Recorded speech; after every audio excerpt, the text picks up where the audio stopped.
प्रियांनो, आज मी अशा पती पत्नीबद्दल तुमच्याशी बोलणार आहे जे अतिशय भयंकर होते. व हा जो पती होता तो कसा होता माहित आहे? तो बायकोचा गुलाम होता. आजचा जो संदेश आहे त्याचं नाव काय माहित आहे? बायकोचा गुलाम पती कुत्र्याच्या मैतीने मेला. हे कसं त्याच्या जीवनात घडलं? कशामुळे बायकोचा गुलाम असणारा पती कुत्र्याच्या मैतीने मेला? हा विषय सांगितल्यावर काही लोक आता घाबरून जातील. राजेंचे पहिले पुस्तक त्यातील अध्याय 16 29 वचनापासून आपण वाचूया. जो नवरा बायकोचा गुलाम होता त्याच्याविषयी यावेळेला आपण पाहूया. यहुदाचा राजा असा ह्याच्या कारकिर्दीच्या 38व्या वर्षी अमरीचा पुत्र अहाब इस्रायलावर राज्य करू लागला. त्याने इस्रायलावर शोम्रोन येथे 22 वर्ष राज्य केले.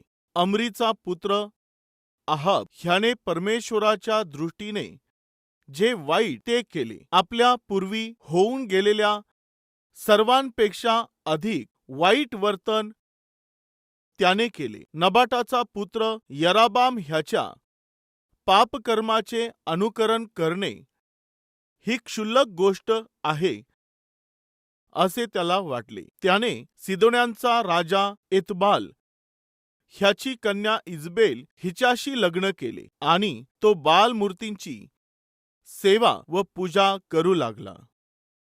प्रियांनो, आपण पाहिलं की एका राजाविषयीची माहिती येथे देण्यात आलेली आहे व त्या राजाचं जे नाव आहे ते अहाब आहे. इस्रायलाच्या प्रजेवरती हा राज्य चालवत होता. आर्मी राजाचं शासनकाळ जेव्हा समाप्त झाल्यानंतर अमरीचा पुत्र अहाब याने इस्रायल देशावरती राज्य करण्यास सुरुवात केली. बायबल त्याच्याविषयी काय सांगतं? 31 वचन. नबाटाचा पुत्र यराबाम ह्याच्या पापकर्माचे अनुकरण करणे क्षुल्लक गोष्ट आहे असे त्याला वाटले. यराबामाच्या पापाचे अनुकरण करणे क्षुल्लक गोष्ट आहे असे त्याला वाटले. प्रियांनो, येथे काय सांगितलं आहे? पापाचं अनुकरण करणं क्षुल्लक गोष्ट आहे असं त्याने मानलं. पाप करणं क्षुल्लक आहे असं त्याला वाटलं. प्रियांनो, अहाबाने पापामध्ये चालण्याला क्षुल्लक असं मानलं. आज आमच्या देखील अनेकांना चुका करणं हे क्षुल्लक वाटतं. लबाडी करण्याला ते क्षुल्लक असं मानतात. फसवणूक करणं हे त्यांच्यासाठी क्षुल्लक आहे. मुलींना जाळ्यामध्ये ओढणं त्यांच्यासाठी कॉमन आहे किंवा मुलांना जाळ्यात ओढणं काहींसाठी कॉमन आहे. कुटुंबांना तोडणं काही लोकांना क्षुल्लक वाटतं.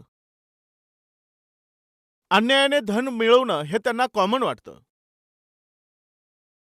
प्रियांनो, लक्ष द्या, बायबलमध्ये देखील काही लोकांना काही पाप करणं क्षुल्लक आहे असं वाटलं. उदाहरणार्थ, काईनने आपल्या भावाला म्हटलं, चल आपण शेतात जाऊया. मोठा भाऊ बोलावित आहे असं म्हणून जो हाबेल होता तो भावासोबत शेतात गेला. भावा, तू का बोलावलं होतंस? अशा प्रकारे हाबेल त्याच्याशी बोलला की नाही? काईनाने लगेचच घात लावून त्याच्यावरती हल्ला केला व त्याचा घात केला. हे काय आहे प्रियांनो?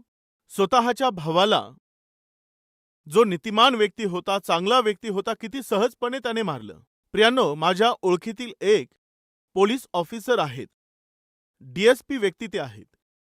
मी त्यांना अगदी जवळून ओळखत होतो. एक दिवस ते त्यांच्या गाडीने चाललेले होते. ते बँकेत चाललेले असताना ते फोनवरती आपल्या बहिणीशी बोलले. हो ताई, मी थोड्या वेळातच येत आहे. मी घेऊन येत आहे. 5 लाख किंवा कितीतरी रुपये होते. मी बँकेतूनच येत आहे. तू तेथेच थांब असं ते बोलले. आणि बोलल्यावर त्यांनी बँकेमधून ती कॅश काढली आणि जीपमध्ये जाऊन बसले. ड्रायव्हर गाडी चालवत होता तेवढ्यातच कोणीतरी हात दाखवला आणि त्याने त्यांना थांबवलं. DSPच्या ड्रायव्हरने ती गाडी थांबवल्यावर, तू गाडी का थांबवलीस असं विचारलं. सर सर सर तो माझा मित्र आहे, त्याला रस्त्यात ड्रॉप करायचं आहे असं म्हटल्यावर, ठीक आहे येऊ द्या. तो आला आणि पाठीमागे बसला. प्रियांनो, नंतर मला एक बातमी समजली. त्या DSPची कोणीतरी हत्या केली. हे काय आहे? एका पोलीस ऑफिसरची हत्या झाली. नेमकं काय झालं? त्यांचा मर्डर केला. पण नेमकं काय घडलं? नंतर सत्य बाहेर प्रगट झालं. फोनवर जेव्हा ते आपल्या बहिणीशी बोलत होते, मी येतच आहे, मी बँकेकडेच चाललो आहे, येऊन मी पैसे घेऊन येतो, मी लवकरच येत आहे. ते फोनवर बोलत असताना शेजारच्या ड्रायव्हरने ते ऐकलं.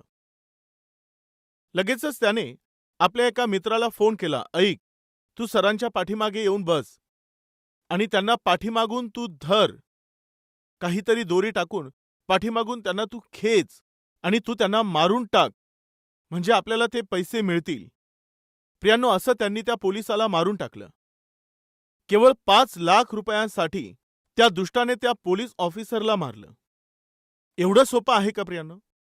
एवढं हे इझी आहे? हो. 50,000 रुपयांसाठी देखील एखाद्याला मारणारे लोक आज आपल्या समाजात फिरत आहेत. एखाद्याचा जीव घेणं लोकांसाठी एवढं हलकं झालं आहे. बायबलमध्ये येथे सांगितलेलं आहे, पाप करणं हे त्याच्यासाठी क्षुल्लक गोष्ट होती. अहाब कसा माणूस होता माहीत आहे, कोणत्याही प्रकारचं पाप असो तो सहजपणे करणारा होता. दुसरं, याकोब योसेफावर अतिशय प्रेम करत होता आणि प्रेम करून योसेफ धार्मिकतेचं जीवन जगत आहे असं पाहून, एक दिवस तो पुढारी बनेल असं पाहून त्याने त्याच्यासाठी एक पायघोळ झगा तयार केला. हे पाहिल्यावर योसेफाच्या सख्ख्या भावांनी त्याच्याशी अतिशय वैर बाळगू लागले. एकदा त्याच्या वडिलांनी त्याला बोलावलं, योसेफा, तुझे जे भाऊ आहेत ते मेंढरं राखण्यासाठी गेलेले आहेत, अजून घरी आले नाहीत, उशीर का झालेला आहे, तू जरा जाऊन पहा. हे सांगितल्यावर योसेफ लगेचच माझे भाऊ कोठे गेले असतील असं म्हणून तो त्यांचा शोध घेत गेल्यावर प्रियांनो, त्याच्या भावांनीच योसेफाचे हातपाय बांधले व एका खड्ड्यात त्याला टाकून दिलं आणि तेवढ्यातच मिसरकडे जाणारा व्यापाऱ्यांचा तांडा त्यांना दिसून आला. प्रियांनो, तेव्हा त्या भावांनी चांदीच्या 20 शिक्क्यांसाठी आपल्या स्वतःच्या भावाला त्यांनी काय केलं? विकून टाकलं. चांदीच्या 20 शिक्क्यांसाठी कोणी भावाला विकेल का? स्वतःच्या सख्या भावांना कोणी विकू शकेल? त्यांनी सहजपणे त्याला विकून टाकलं. अरे, तुझा भाऊ कोठे आहे? बाबा, आम्हाला कोठे माहीत असणार, असं त्यांनी बोलून आम्हाला तिकडे जंगलामध्ये एक अंगरखा भेटलेला आहे असं त्याला सांगून रक्तात बुडवलेला एक अंगरखा त्याला दाखवला. याकोबाने ते जे वस्त्र होते ते ओळखले, तेव्हा तो कोणाचा होता? तो योसेफाचा होता आणि त्याला रक्त लागलेलं होतं. तेव्हा याकोबाने असं समजून घेतलं की माझा मुलगा योसेफ याला कोणीतरी हिंस्त्र पशूने मारला आहे. मोठा शोक करत जेव्हा त्याचे वडील रडू लागले, त्या भावांचं मन विरघळलं नाहीच प्रियांनो. अरे, आपले वडील रडत आहेत, भावासाठी ऊर बडवत आहेत, त्यांना सर्व सांगितलं पाहिजे, बाबा रडू नका, आमचा भाऊ योसेफ जिवंत आहे, तुम्ही रडू नका, असं बोलले असते तर वडिलांचं मन शांत झालं असतं. पण त्यांच्यात समजदारी नव्हती प्रियांनो. त्यांनी आपल्या वडिलांना रडू दिलं. आपल्या बापाला रडवणं किती हलकं होतं. भावाला विकून टाकणं त्यांच्यासाठी हलकं होतं. आज आमच्यात अनेक असे मुलं आणि मुली आहेत ज्यांना फार सहज असं वाटत असतं. आपल्या आईला रडवणं, वडिलांना रडवणं त्यांना फार सोपं वाटत असतं. त्यांचं बोलणं न ऐकता त्यांना रडवणं तुमच्यासाठी फार क्षुल्लक वाटतं. पत्नीला मारहाण करणं तुम्हाला सोपं वाटतं. पतीला रडवणं, त्याला शब्दांनी घायाळ करणं काही पत्नींसाठी फार सोपं झालं आहे. कृपया लक्ष द्या, जे फार सहजपणे कुटुंबामध्ये भांडण करतात, फार सहजपणे एकमेकांवर धावून जाणारे आहेत, सहजपणे जे आई वडिलांना रडवत आहेत, जे सहजपणे लहान भावाशी, लहान बहिणीशी, मोठ्या भावाशी, मोठ्या बहिणीशी भांडण करून त्यांच्याशी अबोलात धरतात, ते अहाबाच्या चालीचे लोक आहेत. आणि प्रियांनो, तसंच दाविदाची हत्या करायचं असं म्हणून शौल जेव्हा त्याचा पाठलाग करत होता, दावीद त्याच्यापासून लपून तो पळून गेला व एका याजकापाशी तो आला. मला काहीतरी खाण्यासाठी दे असं म्हटल्यावर त्याने त्याला खाण्यासाठी दिलं. ही जी घटना होती ती एका दुष्ट माणसाने पाहिली. ते पाहिल्यावर त्याने लगेच शौलाला सांगितलं, राजा, ज्याची हत्या तू करू पाहत आहेस तो जो दावीद आहे, त्याला त्या याजकाने आणि याजकाच्या कुटुंबाने दावीदाला जेवण दिलं असं सांगितल्यावर शौलाने काय केलं माहीत आहे? त्याने सर्व याजकांना मारून टाकलं. काय याजकांना मारणं एवढं सोपं आहे का? पाप करणं ज्यांच्यासाठी अतिशय क्षुल्लक आहे, अशा लोकांद्वारे आज आपला समाज भरत चाललेला आहे. शौलाने याजकांना मारणं अतिशय क्षुल्लक गोष्ट समजली. आज सेवकांवर दोष लावणं फार हलकं वाटत आहे. सेवकांवरती खोटे आरोप लावणं काही लोकांना क्षुल्लक वाटत आहे. सेवकांच्या विरोधामध्ये खोट्या तक्रारी दाखल करणं काही लोकांसाठी सोपं झालेलं आहे. असं वाईट करणं कॉमन आहे मानणारे लोक कोण आहेत माहितीये? ते अहाबाप्रमाणे दुष्टतेने भरलेले लोक आहेत. प्रियांनो, एक सैनिक युद्धाला गेलेला होता आणि त्या सैनिकाची पत्नी जेव्हा घरात होती तेव्हा त्या राजाने काय केलं माहीत आहे? त्याने तिला आपल्या घरी बोलावलं व तिच्यासोबत त्याने पाप केलं. खूप सहजपणे त्याने त्याच्या सैनिकाच्या पत्नीला घरी बोलावून तिच्यासोबत पाप केलं. काय एवढं सोपं होतं का? खरेपणाने आणि प्रामाणिकपणे जीवन जगणाऱ्या एका सैनिकाच्या पत्नीला दाविदाने तिच्या सोबत पाप करणं अतिशय क्षुल्लक गोष्ट असं समजलं. परंतु त्याची जी किंमत आहे ती त्याला वर्षांवर्षापर्यंत फेडत राहावी लागली. पाप करणं त्याने सोपं मानलं. व्यभिचाराला त्याने क्षुल्लक समजलं. प्रियांनो, आम्ही पाहतो या अहाब राजाची दृष्टी एका द्राक्ष मळ्यावर पडली. मी ही घटना विस्तारित रूपाने सांगतो. त्या द्राक्षाच्या मळ्यावर त्याची नजर पडल्यावर तो राजा होता ना, यामुळे मी ताबा घेईल असं त्याला वाटलं. तिच्यावर ताबा घेण्यापूर्वी त्याने त्या मळ्याच्या मालकाला बोलावलं. तुझा द्राक्षीचा मळा मला आवडलेला आहे, तो तू मला दे. तेव्हा तो गरीब मनुष्य काय बोलला माहीत आहे? महाराज, हा द्राक्षीचा मळा मी माझ्या कष्टाने जर कमावला असता तर मी ते तुम्हाला सहजपणे दिलं असतं, पण हे माझ्या पूर्वजांचं मोठ्या मेहनतीने कमावलेलं वतन आहे. बायबल सांगतं आपल्या वाडवडिलांकडून मिळालेलं जे वतन आहे ते विकायचं नाही तर त्याला जपून ठेवायचं आहे. राजा, हे वतन मला वाडवडिलांकडून मिळालेलं आहे, त्यामुळे मी ते विकणार नाही, विकता येणार नाही असं बोलल्यावर अहाब आणि अहाबाची पत्नी इजबेल यांनी फार सहजपणे त्याची हत्या करून टाकली. त्या एका मळ्यासाठी त्यांनी त्याचा सहज खून केला. या दिवसांमध्ये कितीतरी हत्या होत चालल्या आहेत. संपत्तीसाठी, धनासाठी, शेतांसाठी खूप सहजपणे लोक हत्या करत चालले आहेत. प्रियांनो, प्रभू येशू ख्रिस्ताचा जन्म झाला तेव्हा मागी लोकांनी येऊन हेरोदाला विचारलं, जो राजा जन्मला तो कोठे आहे? काय, मी राजा असताना दुसरा राजा जन्माला आला? हे अशक्य आहे. राजा, तू गैरसमजत आहे. आम्ही पूर्व दिशेला एक तारा पाहिलेला आहे. तो तारा पाहिल्याबरोबर आमच्या लक्षात आलेला आहे की कुठेतरी राजाचा जन्म झालेलाच आहे. कारण तो जो तारा होता तो एक विशेष असा तारा आहे. राजा जेव्हा जन्माला येईल, म्हणजे जगाचा तारणारा जेव्हा जन्माला येईल तेव्हाच तो तारा दिसून येईल, अशा प्रकारे आमचे शास्त्र सांगतात. तो तारा दिसून आला आहे म्हणजे निश्चित त्या राजाचा जन्म झालेला आहे. तो कोठे आहे? तुम्ही तो तारा कधी पाहिला? जवळपास 2 वर्ष होऊन गेले आहेत. त्यांनी असं सांगितलं. बस तेवढ्यातच त्या दुष्टाने एक आज्ञा दिली. कोणती माहीत आहे? 2 वर्षाखालील असणारे जितकेही मुलं आहेत त्या सर्वांना मारून टाकण्यात यावं.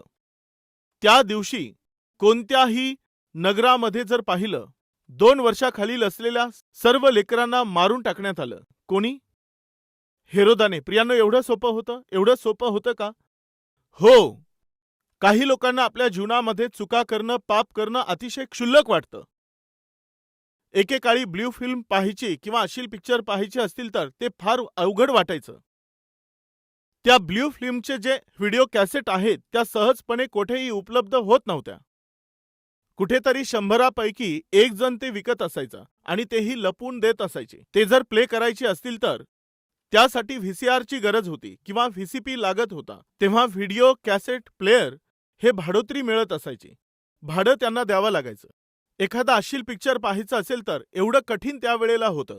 पण आता सर्व सोपं झालेलं आहे. केवळ सेलफोनमध्ये असं असं असं 2-3 क्लिक केले तरी मग बस अश्लील दृश्य समोर येतील. खूप सोपं झालं आहे. आज तरुण मुलं असोत किंवा मग मुली असोत, लहान मुलं असोत किंवा मग मोठे माणसं असोत, ते फार सहजपणे अश्लील पिक्चर पाहत आहेत. अश्लील साईटवर जाणं अतिशय सोपं झालेलं आहे. मी ज्या गावात राहत होतो त्या भागामध्ये व्यभिचारी स्त्रिया त्या कधीही कुठे दिसून येत नव्हत्या. अवघड होतं. कुठेतरी गावाबाहेर त्या राहतात, कुठेतरी दूर, गावापासून दूर त्या स्त्रिया असतात असं मी ऐकलं होतं. परंतु आज सेलफोनमध्ये काही साईटवर गेलं तर बस लगेच मुली बुक करता येतात. व्यभिचारी स्त्रिया अवेलेबल आहेत.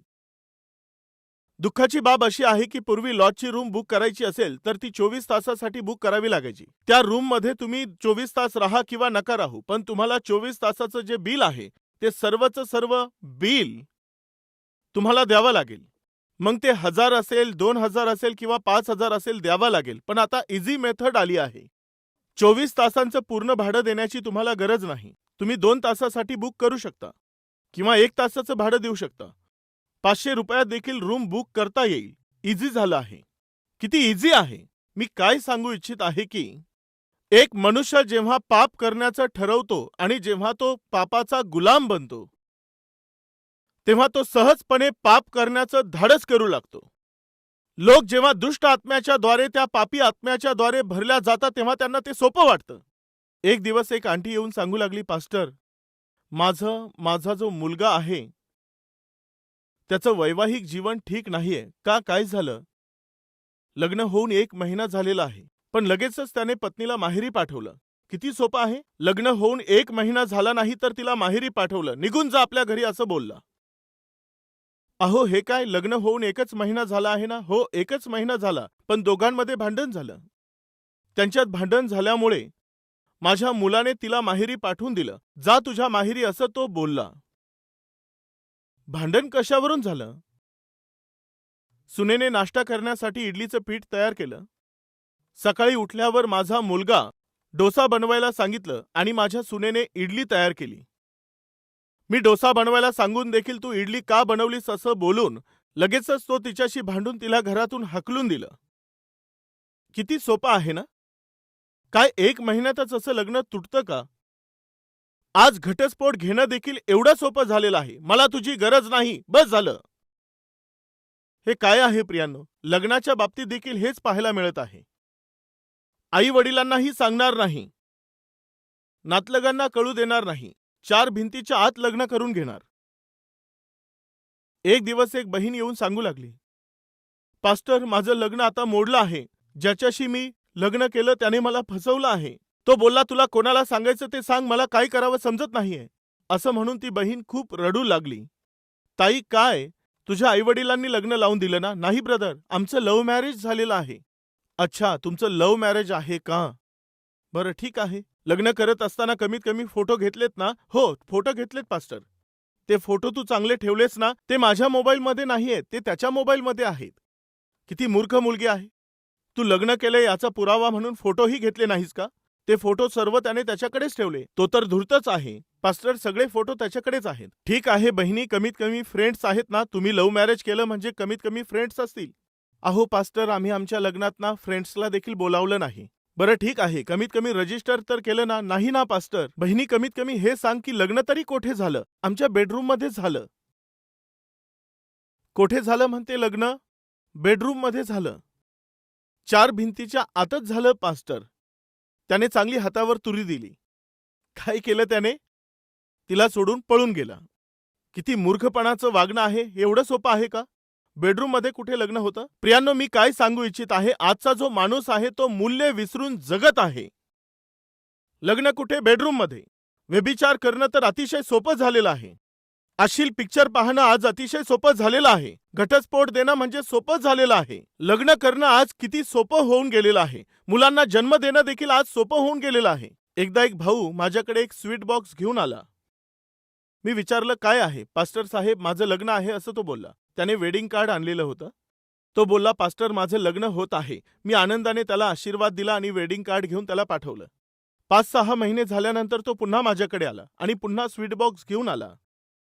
आता जर 5-6 महिन्यात कुणी मिठाई बॉक्स आणला तर समजून येत असतं ना. मला समजून आलं, आहा, गोड बातमी आणली वाटतं. मी त्याच्याकडे पाहून थोडं हसलो आणि तोही फार लाजत लाजत माझ्याकडे आला. तेव्हा मी त्याला विचारलं, काय भावा, फार आनंदी दिसतो. मुलगा झाला आहे ना पास्टर? आता काय म्हणणार मी? 6 महिन्यापूर्वी लग्न झालं आणि 6व्या महिन्यातच मुलगाही झाला. किती सोपं आहे. मुलं होणं किती सोपं आहे. असे आहेत आजकालचे लग्न. लग्न अगोदरच सर्व सीमा ओलांडत आहेत आणि लग्न झाल्यावर 5-6 महिन्यातच मुलं होत आहेत. एवढं इझी आहे का? तुमच्या काय लक्षात येत आहे? प्रियांनो, आज स्थळ जुळण्याचा उशीर आहे, एंगेजमेंट होण्याचा उशीर आहे. लगेच सर्व मर्यादा ओलांडत आहेत, सर्व हद्दी पार करत आहेत. या अहाबाबद्दल काय म्हटलं आहे तुम्ही पाहिलं? पाप करणं हे अहाबाने क्षुल्लक आहे असं मानलं, क्षुल्लक मानलं. यस, अहाबासाठी पाप करणं, अनुचित कृत्य करणं अतिशय सोपं वाटत होतं. काय वाटत होतं? सहज वाटत होतं. आज आपल्यात कोणी आहेत का, जर तुम्हाला पाप करायचं असेल, वाईट कृत्य जर करायचे असतील, तर खूप सहजपणे तुम्ही ते करत आहात, फार इझिली तुम्ही करत आहात, फार सहजपणे तुम्ही आपल्या आई वडिलांना फसवत आहात, आपल्या पतीला तुम्ही फसवत आहात, पत्नीला तुम्ही फसवत आहात. जे पाप तुम्हाला करू वाटतं, जे तुम्ही विचार केला आहे, ते फार सहजपणे तुम्ही करत आहात. कुटुंबाचा नाश होऊन जाईल याची भीती तुमच्यात नाहीये. पतीला समजलं तर तो मारेल याची भीती नाही.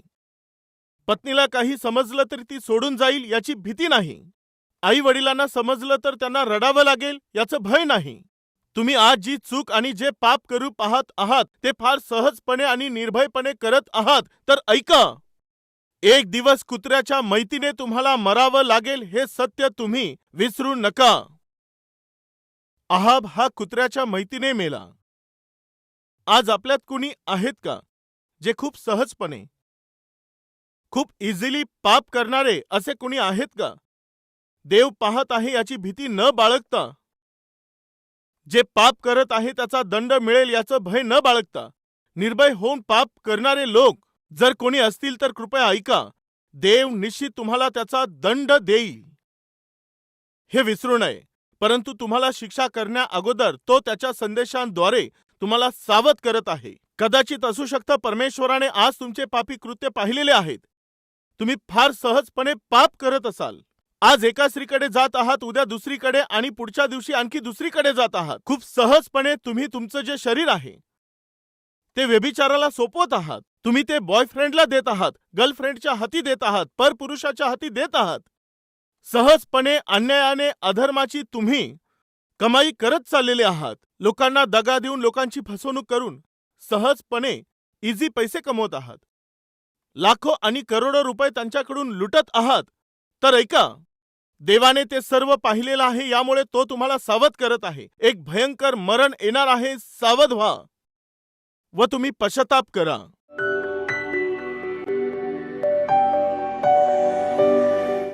महान पवित्र प्रेमळ परमेश्वर देवा, सहजपणे पाप करणारे आमच्यामध्ये अनेक लोक आहेत. पाप करणं हे सोपं मानणारे लोक, सहजपणे फसवणूक करणारे, दगा देणारे लोक, असे अनेकशे लोक आज आमच्यात आहेत. देवा, तू त्यांना आज दर्शन दे. जे क्षमा मागत आहेत त्यांना क्षमा कर. नम्र असं हृदय तू त्यांना दे. देवा, तुझ्या शिक्षेसमोर कोणीही व्यक्ती टिकणार नाही. देवा, जर तू आजच आम्हाला दंड दिला तर सहन करण्याची ताकद आमच्यातील कोणातही नाही बापा. देवा, तू दया कर, तुझी कृपा तू कर व मस्तकापासून तळव्यापर्यंत तुझ्या रक्ताच्या द्वारे आम्हाला शुद्ध कर. येशूच्या पवित्र नावाने प्रार्थना मागतो बापा. आमेन.